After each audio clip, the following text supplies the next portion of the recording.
our life better, but we will also have these people born without noses and ears, and who knows what will go next, because we are human, we make a lot of mistakes. This is unacceptable, and the damages are irreversible. So I think either we die all, or we find a solution for all of us.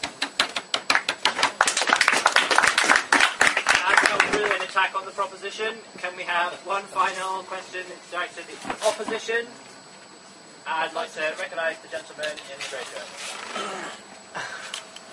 When you say dirty bombs, I'm thinking, and linking to terrorists, I'm thinking of the caves we saw in Afghanistan of Al-Qaeda. So, I mean, I'm starting to thinking maybe you should give them the nuclear waste. They might just as well kill themselves during the experiment.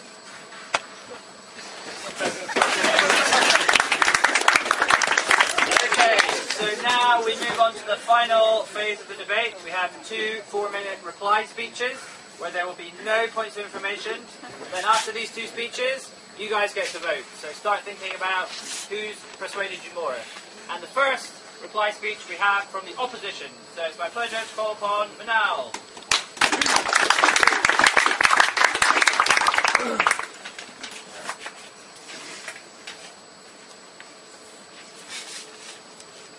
Ladies and gentlemen, we are here. We have been discussing nuclear energy, its use and its expanded use on our planet.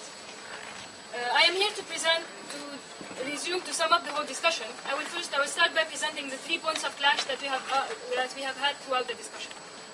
We have mainly discussed 3 main issues: the environment, safety, and the costs. I will start with the environment. Our opponents have tried to show you that actually emissions will be lower if we use nuclear energy. What we have tried to say, what we tried to show you, is that it's the opposite. Emissions might be a bit lower when we use nuclear energy, but we still have emissions due to the mining process, due to the enrichment of uranium, due to all the process of production, and due to the construction of nuclear energy. If they are suggesting that we have to build to replace all the energy needs today by nuclear energy before 2015, which was pointed out by the IPCC as the time where we need to peak our emissions, then we would have emitted even more emissions just for the construction and for the mining of the uranium we will need than we really need to save. And here I need to point out to you that the only way to save our planet effectively is to reduce our emissions. That is the only way.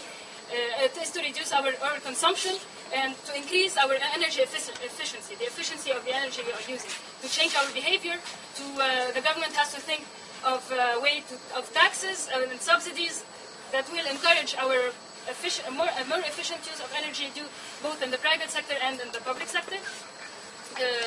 Moreover, it doesn't solve. So we showed that it doesn't solve the climate issue. But then we had a question saying that, okay, maybe it's the only solution. First of all, it is not a solution. It's only a problem. And more than that, even if we, let's say in a particular case, and it did solve the solution, which I repeat, it doesn't, do we want to risk getting out of climate change and then all dying of a nuclear explosion? I think it doesn't make sense.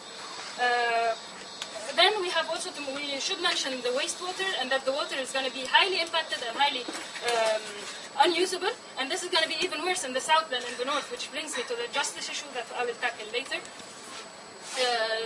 Do we afford to live without water? If we keep using the water, which will be highly polluted by nuclear energy, and there is no way of recycling it, where are we going to get our water from?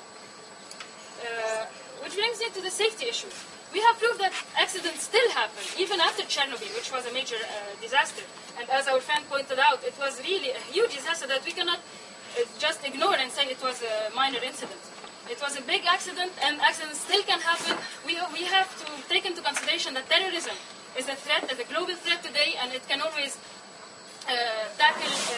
attack nuclear power plants and cause huge effects on societies, and it will be transboundary, and it will not only affect one country but several.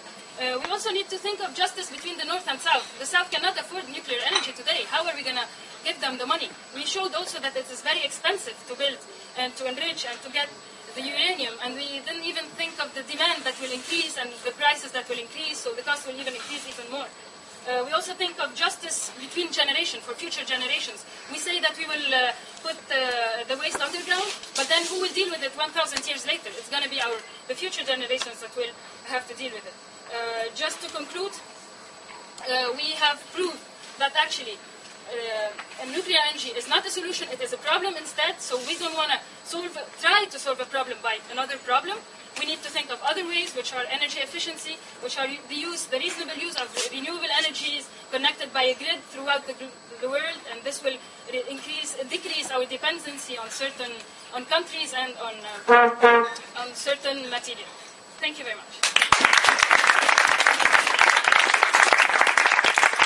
I'd like to thank the lady for her speech and finally call upon Veronica to conclude the case for the world. Good morning, ladies and gentlemen. It's been my honor to conclude this debate and show you how actually proposition has won this debate. We all know about climate crisis, about glaciers melting, about how droughts are in some parts of the world, how are somewhere lack of rainfalls, how are species dying, how we can maybe all die in a few decades. Ladies and gentlemen, this problem has to be solved somehow. Opposition didn't provide you any solution. I know that it's not been their burden to provide you some solution, but we showed you that nuclear energy is the only solution which is possible now. I will explain why. We are now dependent on coal power plants.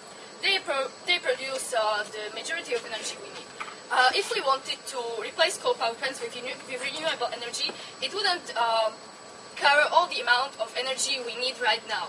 So we believe that maybe sometimes we can replace coal power plants with renewable energy, but not all, ladies and gentlemen.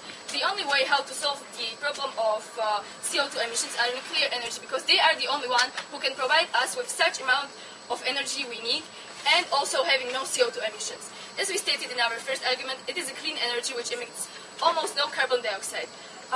Opposition stated that it does emit some small amount of CO2, but still, compared to the coal power plants, it is a huge difference, ladies and gentlemen, a very, very huge difference, which we consider very important in this debate, because actually this will solve the problem of climate crisis if we have really less emissions than we do have now. Moreover, as I stated, the nuclear energy is the most effective and efficient energy we can have with having no CO2 emissions. As stated in our first speech, 10 coal power plants produce as much amount of energy as one nuclear power plant, ladies and gentlemen. So this is the only energy which can provide us with such amount of energy we need. To the very discussed point of danger. First of all, radioactive waste. As we said, we need just a few grams of uranium to provide us with energy. This means that we will have just a few grams of uranium waste, and even if it was so dangerous, we still can recycle 95% of this waste, and even this 5% we cannot recycle, we'll lose 99.9% of the radioactivity in 40 years, ladies and gentlemen. So I believe this is not such a huge problem as opposition stated. Then the mining of uranium. As you said, all people are equal. Let me compare. There are 3 million people dying every year because of the CO2 emissions, and then there are 26 villages in India. I believe that this is a huge problem, and we can solve the problem of mining uranium if we want to. But still, compare 3 million people and 26 villages in India. We have to do something about CO2 emissions. We have to do something. It kills 3 million people every year, ladies and gentlemen. And the only way to solve this problem is nuclear energy, as we stated. Then there was a point about disasters and about Chernobyl. Ladies and gentlemen, Chernobyl happened in 1986. And it was caused by human mistake. We didn't have such a good technology. We do not use such nuclear power plants as they were used in Chernobyl. So we believe that